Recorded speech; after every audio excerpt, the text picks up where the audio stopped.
Hey, welcome to another solo episode. This is your host, Satch Bernhardt, and I just wanted to hop on here real quick to address a question that I get asked by quite a few investors that wondering what's going on with the market and interest rates rising. And although I'm not a financial advisor and I don't have a crystal ball to know what's going on or what will happen in the future, one thing I could say is if you ask me if you should invest, my answer is I don't know if you should invest.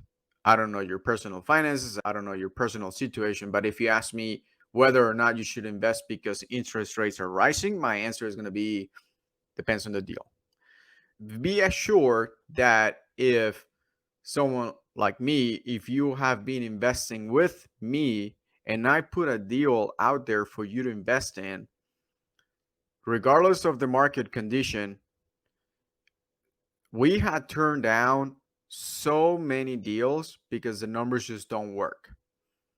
It's not like we just throw things at the wall and we get something and we just throw it out there and see what happens.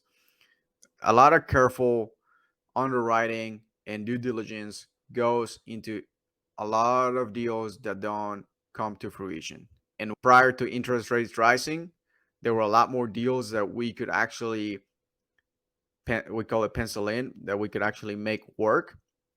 Now, with the interest rates rising, the amount of deals available that we can actually work with that actually makes sense for our numbers and our financials are a lot less.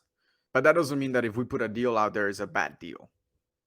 It just means that deal is a deal that met all of our criteria and still works with the current market conditions. So the second part of this question that I wanted to address is if you should still invest in a market in which inflation is an all-time high.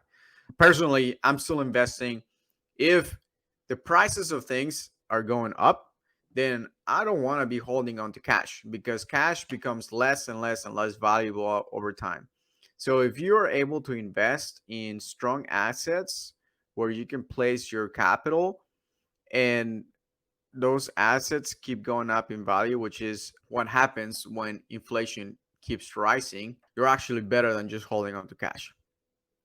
Now, there's different investments you can do. That's obviously totally up to you and where you put your money, but that's just my point of view.